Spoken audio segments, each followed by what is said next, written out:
દેવાનો પ્રિયો, આજ દશેરાની સાથે સાથે બીજો દિવસ છે. અમે તમને કાલે પણ કહ્યું હતું. કયો દિવસ છે? હેલો. દેવાનો પ્રિયો, સૌરાષ્ટ્રની અંદરમાં ધારીની બાજુમાં દલખાણિયા કરીને એક નાનકડું ગીરનું ગામડું, જ્યાં એક પણ દિવસ એવો ન હોય જ્યાં સિંહની ડળક ન સંભળાતી હોય, અને એક પણ દિવસ એવો ન હોય કે દલખાણિયાની આસપાસમાં સિંહ પાણી પીવા માટે ના આવતા હોય. પણ ત્યાંના લોકો પણ એવા મજબૂત સુરવીર. હવે એ લોકોને સિંહ સાથેનો રોજનો સંબંધ, એટલે સિંહ આમ જતા હોય અને માણસો આરામથી જતા હોય, નાના નાના દીકરા દીકરીઓ પણ આરામથી જતા હોય, કોઈને સિંહનો ડર ન હોય. અમે જ્યાં ગિરનારમાં અત્યારે જ્યાં પારસધામ બને છે, ત્યાંથી માત્ર 40 ફૂટ દૂર રોજ સિંહ દીપડા પાણી પીવા માટે આવે. પારસધામ અને જગ્યાની વચ્ચે કોઈ જાતની વાડ નથી, તાર નથી, દિવાલ નથી, ખુલ્લું રાખ્યું છે.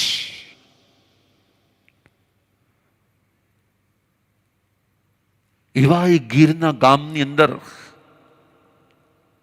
દલખાણિયા એ ગામની અંદર જેનો જન્મ એક એવા સુરવીર પિતાને ત્યાં થયો હતો.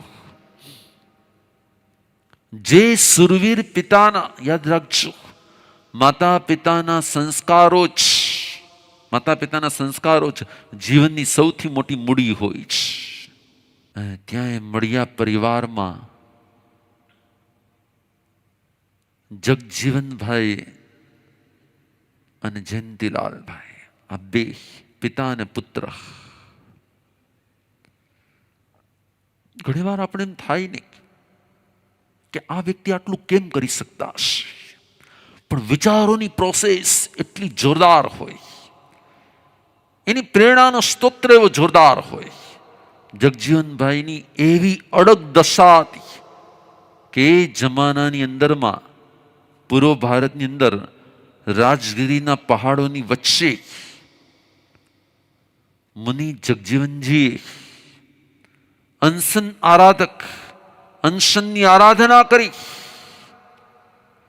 અને એ અનશનની આરાધનાની સાથે આહલેખ જગાડી.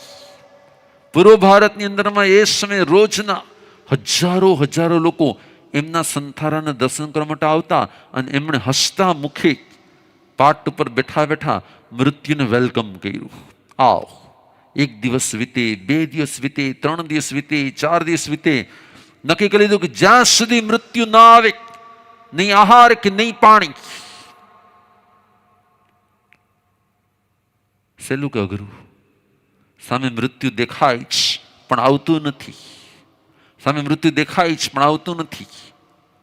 સવારની બપોર થાય, બપોરની સાંજ થાય, સાંજની રાત થાય, રાતની સવાર થાય, અને મૃત્યુ આવે નહીં. છતાં એના ચહેરા પર એવી પ્રતિભા, રોજ મૌન લઈ લીધું અને પાટીમાં લખી અને રોજનો પ્રેરણા સંદેશ વિનોબા ભાવેથી લઈને એટલા બધા મહાનુભાવો દર્શન કરવા માટે આવે, પણ પોતે એકદમ અલિપ્ત ભાવમાં. એટલે એને એમ કહેવાય કે ઉદયગીરી નામના એ પહાડની ઉપર એમણે જબરજસ્ત મૃત્યુ થાય ને એવો સંથારો ગ્રહણ કર્યો. જેના પિતાની અંદરમાં આવું શૌર્ય હોય,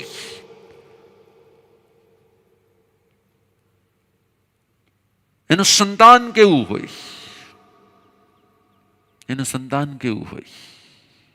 જેના પિતાનું આવું શૌર્ય હોય, એનું સંતાન કેવું હોય. देवानु प्रियो, इसलिए आज टटरबार में गुरुदेव जयंतमणि महाराज साहेब का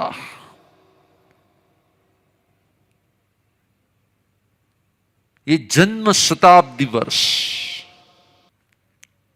जगत मोटा भागे છે ને ઉપકારીઓના ઉપકારને ભૂલી જાય,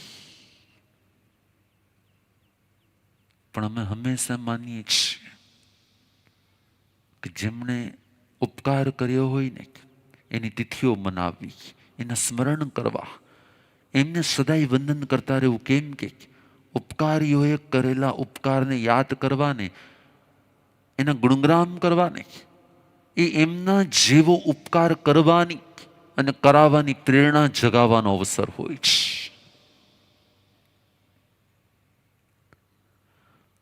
કેમ કે જગતમાં જેને જેને સત્કર્મો કર્યા હોય છે ને, એ હંમેશા માટે પોતાના પૂરતો દીવો જાગે એમ નહીં, પણ એ દીવામાંથી બીજા ઘણા દીવાઓ પ્રગટવા જોઈએ.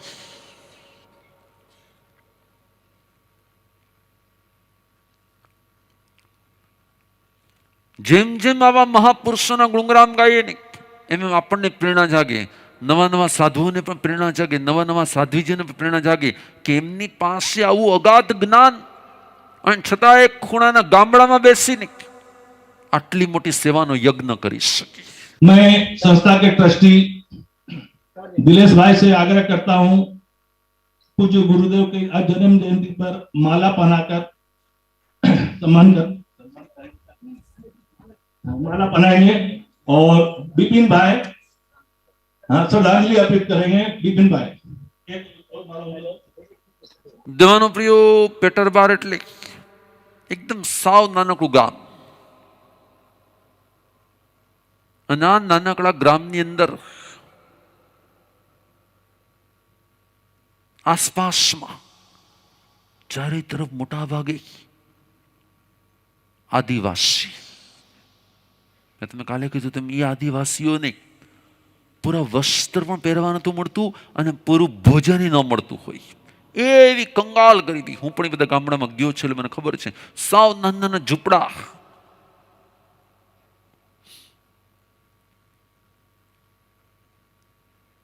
અને એવા વાતાવરણની વચ્ચે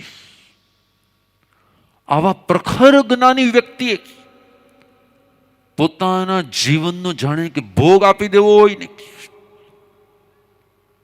वरना यदि वो संत पूरे देश में विचरण करते ना, उनकी जो प्रतिभा थी, लाखों भक्त उसके आसपास में घूमते, लेकिन उन्होंने सोच लिया कि मुझे आसपास में लाखों भक्त नहीं चाहिए, मुझे तो ऐसे ऐसे लोगों को जीवन को उपरत करना है जिनके जीवन में श्रद्धा की जगह अंधश्रद्धा और कई प्रकार के ऐसे ऐसे कार्य जिसका हम सोच भी नहीं सकते, ऐसे पंखी को गिराकर वहीं के वहीं सेक कर वहीं के वहीं खा जाने वाले लोग.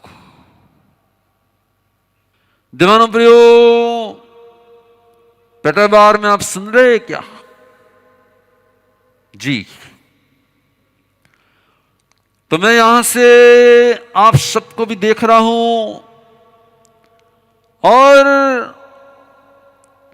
गुरुदेव जयंत मुनि महाराज साहब के इस जन्म शताब्दी वर्ष की प्रारंभ की पलों में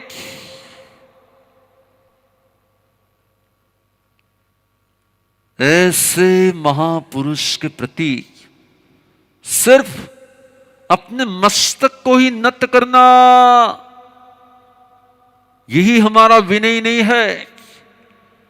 उनके कार्यों के प्रति समर्पित होना, उनके कार्यों के प्रति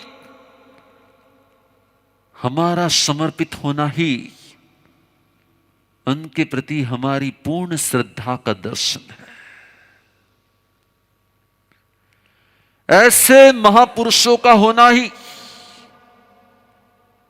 इस भारत भूमि का सौभाग्य, और पेटरबार जैसे क्षेत्र का, उस झारखंड की उस भूमि का सौभाग्य था कि ऐसे महापुरुष के चरण तो नहीं, ऐसे महापुरुष की महापुरुषता का आचरण वहां पर दर्शनीय बन गया. आज भी जब मैं ये सोचता हूं कि एक महापुरुष इतना ज्ञानी, इतना ध्यानी, इतना प्रकांड पंडित, और फिर भी एक छोटे से गांव में रहकर अहिंसा संघ की स्थापना करके वहां के इतने सारे वहां के जो भाविक है, वहां के जो ग्रामजन है, उनके साथ में उन्होंने जीवन बिताया. मैं सच कहूं तो इस बार जब मैं पुनड़ी में आया और इस छोटे से गांव के लोगों के साथ जब मेरा रहना हुआ, तब मैंने उनके साथ में गुरुदेव जयंतीलाल जी महाराज साहब को याद करके रहना शुरू कर दिया कि वो इतने बड़े गुरु होकर भी इस प्रकार से ग्रामजनों के साथ इतने प्रेम से रहते थे, तो हम इतने छोटे संत होकर क्यों न रह सके।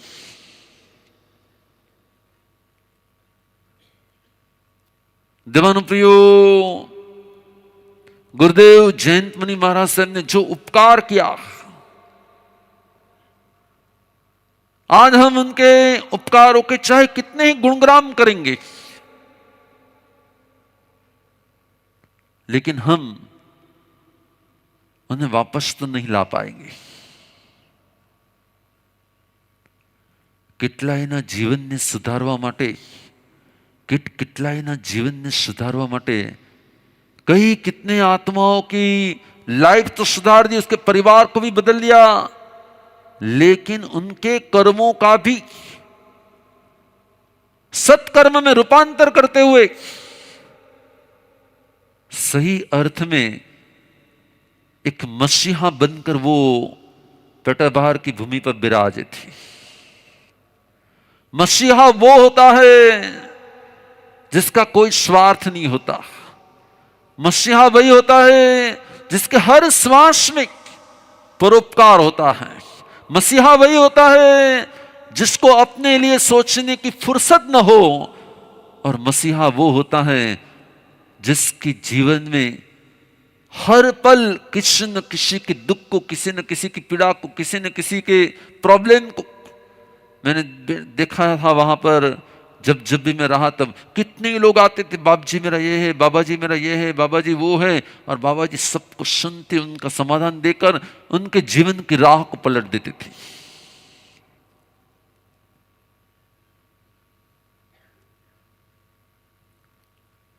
आज पेटरबार में हमारे दर्शना जी और स्वाति जी महासती जी तो है,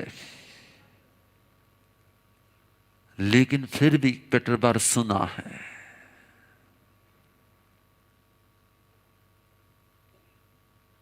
इलेक्ट्रिसिटी डायरेक्ट सप्लाई होती हो और जो रोशनी फैलती है ना, उस रोशनी में और उससे चार्जिंग की हुई बैटरी से जो प्रकाश होता है, रोशनी होती है, उसमें दोनों में बहुत बड़ा फर्क होता है।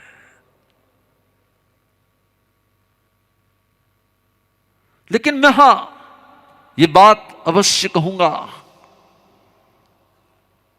कि जब भी आई हॉस्पिटल का वहां पे प्रारंभ हुआ होगा ना, शायद गुरुदेव ने भी कल्पना नहीं की होगी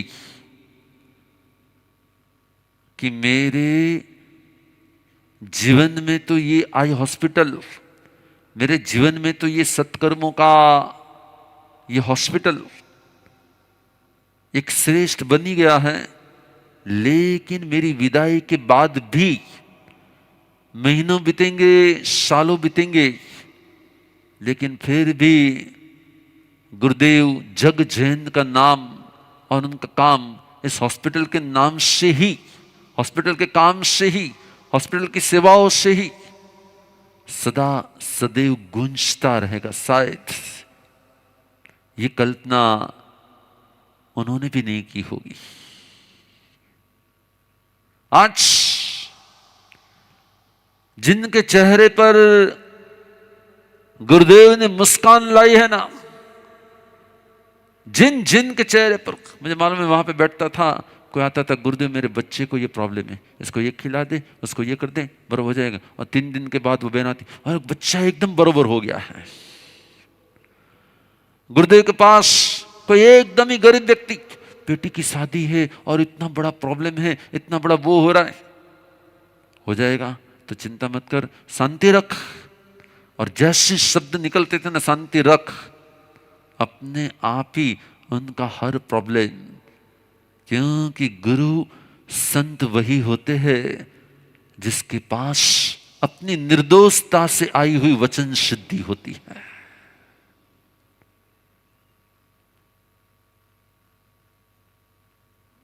મને આજ એ વાતનો આનંદ છે કે જન્મ શતાબ્દીના અવસરે તમે સૌ ત્યાં એકત્ર થયા છો।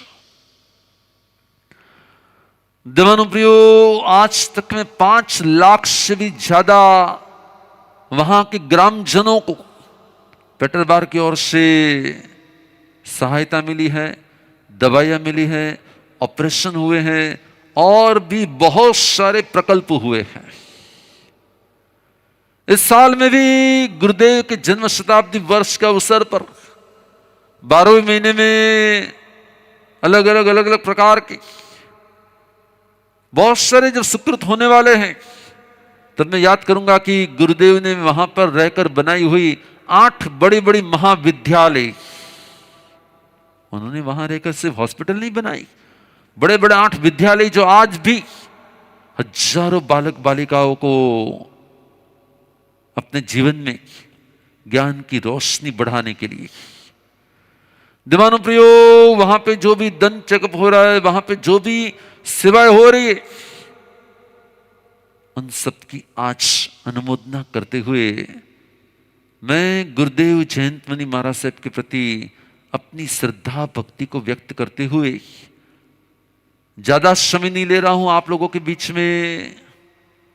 आप वहां का अपना कार्य, ये महोत्सव सभी के भावों के साथ सुसंपन्न करें, लेकिन हम ऐसा कुछ करें कि पेटरबार के इस जग जयंत तीर्थ धाम में लगे कि जैसे आज भी गुरुदेव वहीं पर वहीं पर वहीं पर वहीं पर उपस्थित है। અને હું હંમેશા માટે કહું છું, શિષ્ય એટલે કોણ? પ્રવીણભાઈ, શિષ્ય એટલે કોણ? જે ગુરુને જીવાડે ને એનું નામ શિષ્ય। એટલે શું? શિષ્ય એ હોય ગુરુ જેમાં જીવે ને એ શિષ્ય હોય। પોતાનું આયુષ્ય પૂરું કર્યા પછી પણ ગુરુ જેની અંદર જીવી શકે ને એનું નામ શિષ્ય હોય। એનો મીનિંગ શું થયો? કે માનો કે અમારું આયુષ્ય હોય 68 નું, પણ 68 પછીના જેટલા વર્ષ હોય એ અમને જીવાડવાનું કામ કોણ કરી શકે?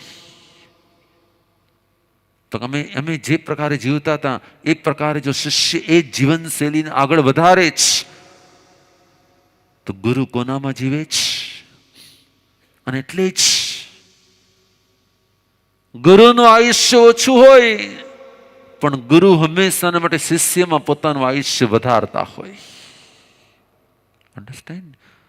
મહાસ્વામી ભલે માનો કે થોડાક સમય માટે હોય પણ ફરી પાછું એનું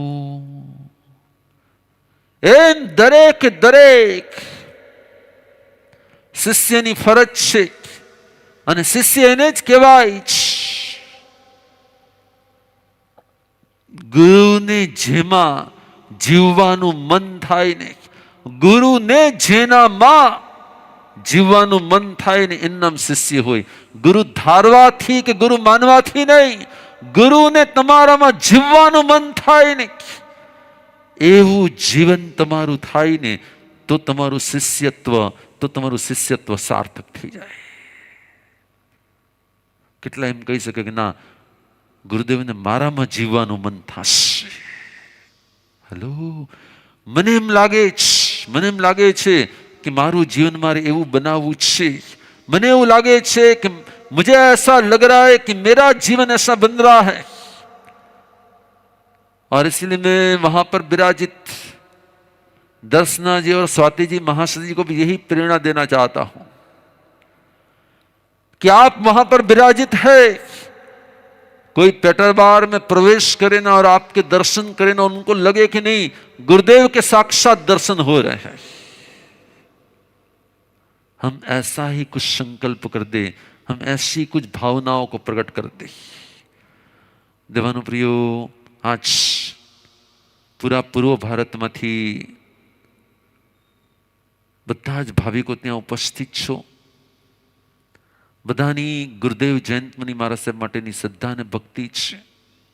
બસ એટલું યાદ રાખજો, ભક્તિ એ હોઠનો વિષય ન બનવો જોઈએ, ભક્તિ હાથ અને પગનો વિષય બનવો જોઈએ. હોઠેથી ગુરુદેવ ગુરુદેવ ગુરુદેવી ભક્તિનો સબ્જેક્ટ નથી, પરંતુ આપણા હાથ એના કામમાં ચાલે, આપણા પગ એમની સેવામાં દોડે, એમને કરેલા કાર્યોને આગળ વધારવામાં જેની પાસે કોઈ બહાના ન મળે ને એ સાચો ભક્ત હોય છે. अपने गुरु के कर्तव्य को निभाने के लिए जीवन का हर श्वास जो दे सकता है ना, उसी को फिर जन्म जन्म में गुरु का योग होता है. और जो अपने स्वार्थ में अपने श्वास को बिताता है ना और होठों से सिर्फ गुरु का नाम लेता है ना, उसको फिर गुरु का योग बार बार नहीं होता है, बार बार नहीं होता है, बार बार नहीं होता है. दीवानो प्रियो, उनके द्वारा लिखी हुई बुक्स को इस साल में उनके ज्ञान की धाराओं को अच्छे अच्छे विद्वान वहां पर आते थे ना, और गुरुदेव के ज्ञान को देखकर नतमस्तक हो जाते थे कि ऐसा ज्ञान हमने कभी नहीं देखा. तो उनके ज्ञान धारा से प्रभावित हुए, अक्षरांकित हुए पुस्तकों को भी इस साल में वापस पब्लिश करने की योजना आ रही है. बहुत सारी और भी योजना मैं मेरे मुख से क्या कहूँ, वहाँ पर प्रवीण भाई वगैरह हैं, वो व्यक्त करने वाले हैं. गुरुदेव जयंतमुनि महाराज साहब के इस प्रकल्प में, इस जन्म शताब्दी वर्ष की जो भी कार्यक्रम वगैरह होने वाले हैं, पारसधाम की ओर से और बाकी के भाविकों की ओर से, उस दिन भी हमने कहा था कि 21 लाख रुपये इसमें, इस कार्यक्रम में गुरुदेव के कार्यों को जीवंत बनाने में अर्पण किए जाने वाले हैं. तो बाकी के भाविकों को भी यही प्रेरणा है कि हम गुरुदेव के अधूरे कार्य को, जो जो जहां जहां पर भी ब्रेक लगी हुई, उस ब्रेक को हटाते हुए, उन कार्यों को आगे बढ़ाते हुए गुरु के नाम को रोशन करें. और जन्म शताब्दी वर्ष पूरे साल भर में गुरुदेव जयंतमुनि महाराज साहब का गुणगान करने के लिए नहीं, ऐसे गुण हमारे संतों में आए, हमारे महासदी में आए, हमारे श्रावक श्राविका में आए, और ऐसा सेवा का मसीहा हर एक के दिल में प्रतिष्ठित हो, और हर एक के दिल में वही सेवा की भावना उजागर होती रहे. इन्हीं भावनाओं के साथ अस्तु, ओम शांति. आप सभी गुरुदेव के जन्मोत्सव को मनाते हुए अपने जीवन को पावन करें, यही मंगल कामना. तो देवानो प्रियो, एक बात तो ચોક્કસ છે,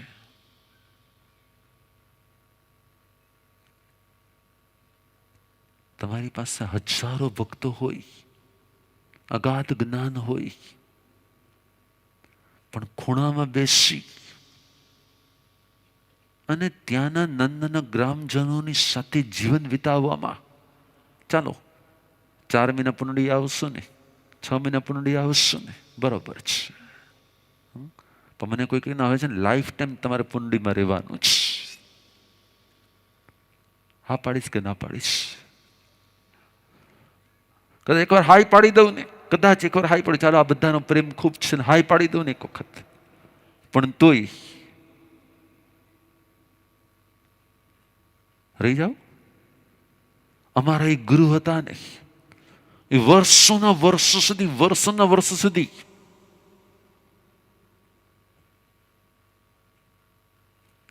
એક બેન હતા જેનું નામ હતું પુષ્પા દેવી જૈન.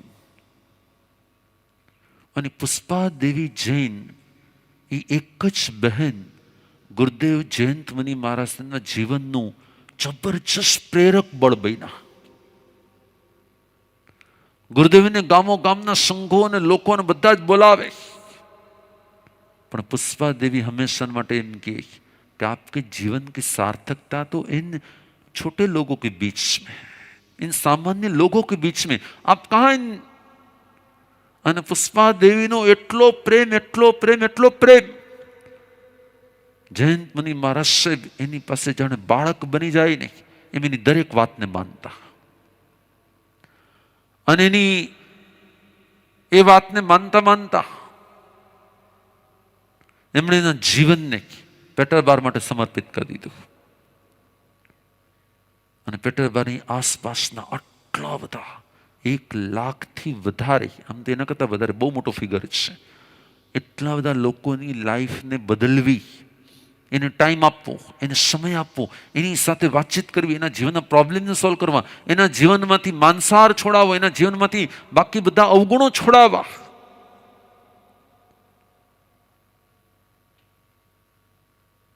એક પ્રેરક વ્યક્તિ હોય નહીં, એક પ્રેરક વ્યક્તિ હોય નહીં તો પણ વ્યક્તિનું કેટલું મોટું પરિવર્તન થઈ જાય.